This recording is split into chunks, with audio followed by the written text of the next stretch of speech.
저희 클럽임을 통해서 몰타 이민간 김대영이고 여기는 저희 와이프 김선입니다. 그럼 처음 몰타로 2003년도에 가시고 나서 나중에 영국으로 가신 건가요? 몰타에서 사실 아일랜드 더블린으로 살짝 넘어갔다가 거기서 영국 이민을 조금 생각하게 됐었어요. 아일랜드에서.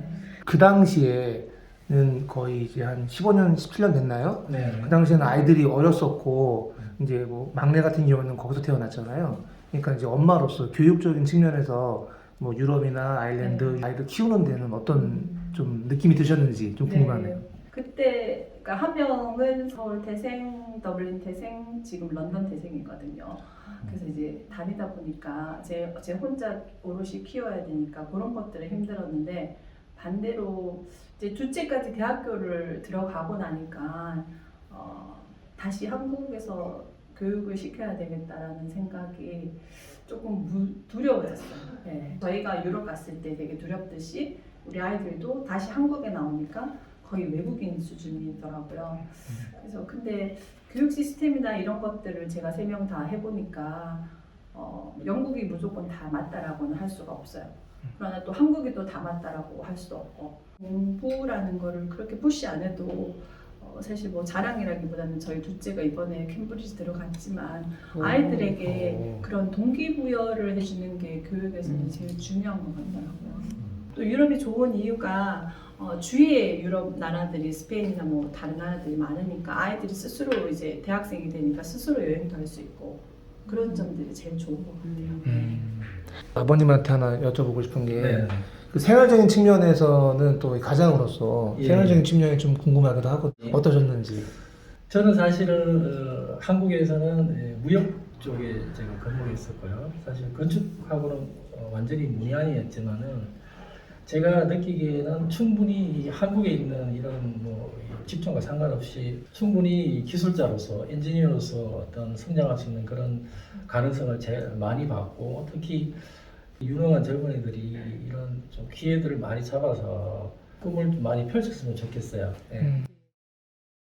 클럽 이민을 만나서 한 자리에서 굳건하게 예. 지키고 있지 않습니까? 대표님 비롯해서 직원분들이 진짜 그 성실하고 그 정직하게 신실하게 그렇게 업무를 좀 많이 해주셨고 그 저희가 이민 간 후에도 여러 가지 팔로우도 잘 해주셨고요. 그리고 무엇보다도 이제 믿음이 있었던 것 같아요. 그래서 제가 이제 홍 이사님도 미리 연락을 드렸어야 되지만은 저도 좀 어느 정도 준비가 된 다음에 좀 연락하려고 계속 평소에 마음은 있었지만은 제가 여러 가지 어떤 여건들을 준비를 하고 있었고 뭐 비즈니스라는 게 물론 뭐 이익을 목표로 하지만 그 믿음이 그런 점에서는 이제 홍 이사님께서 너무 잘해주셨죠 여러분한테.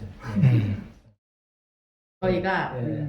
팬데믹 때 우리가 잘했구나 느꼈던 게 박람회를 하면 각 나라에 대해서 홍보를 막 하는데 팬데믹 때문에 박람회가 없어져 버린 거예요. 그래서 저희가 이사님들이 기획해가지고 온라인 비대면 박람회라고 해서 전 세계 파트너들을 연결을 시켜서 줌으로 지도를 했는데 그러니까 그때 한 거죠. 우리가 그냥 그동안 잘했구나. 그러니까 네네. 계속 연락하는 파트너들이 네. 있는 거구나. 또 우리는 뭐 미국만 뭐 캐나다만이 아니라 다양한 원하는 니드를 맞춰야 되는데 네네. 이제 특히 영국은 좀 가기 어렵다라고 네. 이렇게만 사람들이 생각을 하고 있지만 그런 부분에 대해서 우리가 보편 타당성을 찾아가지고 영국 가실 분들한테 믿음을 갖고 이렇게 안내를 해드리면 좋을 것 같고 그냥 현지의 파트너 만나는 것보다 네네. 시작을 같이 했던 분들이 이렇게 해주시면 좋잖아요. 그래서 앞으로 기대가 커요. 영국에 대한 정보가 실제로 이렇게 알고 있는 거하고 네. 실제 현장이 다르고 맞아요. 제가 영국 가면 한국에서 영국 가면 되게 부잣집이에요. 그래서 영국은 범할 수 없는 그런 건 줄 알았는데 변호사님들 만나면서 여기 교포의 상태가 어때요? 그랬더니 다른 나라하고 틀려. 그러니까 유학생만 약간 이 눈높이를 높여놓은 거지 현실을 거기서 사시는 분들은 저희가 보낼 만한 부류의 사람들이더라고요. 영국 교육 시스템은 재정이 없더라도 능력만 있으면 어떤 학교에 갈 수 있는 그런 시스템이 돼 있어요. 그리고 학비도 뭐 미국이나 이런 거에 비해서 높지도 않고 저희처럼 영주권이나 이제 시민권이 있어요. 있으면은 이제 많은 혜택을 받죠. 그러면 솔레 비자 받고 2005년에 솔레 비자 받아서 영국 가셔가지고 네. 영주권은 몇 년도에 받으셨어요? 일단 처음에 갈 때 1년 받아서 갔고 네, 그다음 비자. 랜딩하고 1년을 또 받았어요. 네. 그리고 저희는 그때 1년 다시 받을 때 추가로 받을 때 3년이 나오면 저희가 4년 후에 영주권을 받으라고 생각을 했는데 네. 그때 또 교체가 됐어요. 법이 바뀌어서 5년. 이제 5년이 네. 된 거죠. 그래서 영주권 5년 기다리고 1년 후에 예, 저희가 시민권. 시민권 신청하고 그래서 보니까 5년 중에 영주권을 받으려면 6개월을 살아야 되고 시민권을 받으려면 9개월을 살아야 네. 되더라고요. 저희가 영국을 네. 해보니까. 그래서 계속 사시는 분들은 자연스럽게 이제 영주권, 시민권으로 가는 네. 거죠. 그죠? 조기 유학을 저도 우선 선호는 하는데 저는 이제 너무 어릴 때 와도 사실은 한국 문화를 많이 잊어버리더라고요. 거의 다 없어지더라고요. 그래서 저는 제가 이제 개인적으로 선호하는 학년은 초등학교 고학년이 제일 좋은 것 같아요. 5학년. 왜냐면 좀 그 시기가 빨리 이제 사춘기가 오는 아이도 있고 그렇긴 한데 저는 이제 그런 고학년 중학교 가기 전에 고학년 그때 와서 한국 문화를 잊어버리지 않고 또 영국 와서 세틀해서 또 두 문화를 왔다 갔다 하면서 하는 거죠. 그러면 또 미국은 보딩 스쿨 보내려 하는 거고 영주권이 없으면 공립학교를 유학을 못 가잖아요. 네. 그러면 그러니까 보딩 위주인가요? 아니면 일반 공립학교를 갈 수 있는? 보딩 위주죠. 보딩 네, 위주죠. 유학은 거의 사립학교. 보딩 위주.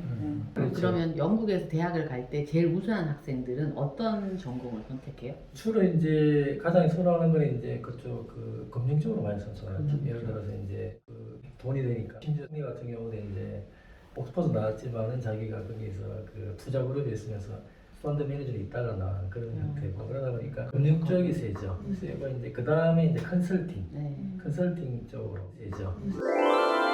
그 우스갯소리로 그러니까 지방에 비해서 서울은 2배, 런던 4배 이런 식으로 생각하시면 되는데 그 생활비에 비해서 사실 임금이 그렇게 높은 건 아니에요.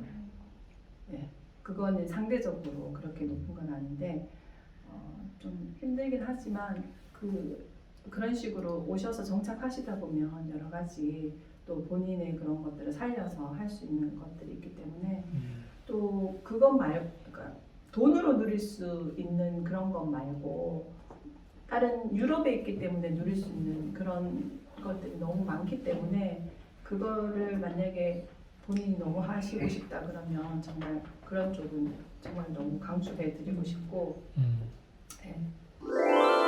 인종차별은 있죠. 런던에서는 외국인이 영국인을 차별해요. 런던에 계시는데 네, 오히려 런던 내에서는 그런 건 없고 오히려 이제 외곽의 한국도 마찬가지죠. 그렇죠. 이제 서울 쪽보다는 지방으로 가면 거기에 대한 인식이 부족하다 보니까 이제 그거를 맞아요. 그 문화적인 어떤 차이 때문에 이제 인종차별이라고 물론 있긴 있습니다. 그런데 우선은 국가적으로 제도적으로 그런 부분을 철저하게 방어를 해주고 교육할 때도 그렇게 교육을 시키고요. 그리고 이제 이런 그 다양한 인종이 돌아있기 때문에 오히려 그런 부분들이 이제 어떤 문화적인 다양성을 경험할 수 있는 또 기회가 런던만큼 그러니까 우리가 캐나다는 모자이크 문화라 그러잖아요. 알록달록 당신이 독일인임을 알고 한국인임을 알고 캐네디언이 되어라 라면 영국은 한마디로 표현하면 어떨까요? 영국은 독립 다양성 속의 통합성이죠. 그 예를 들어서 뭐 선생님이라든가 경찰 같은 경우도 그 지역에 뭐 많은 인종이 살면 거기에 맞는 사람을 택해가지고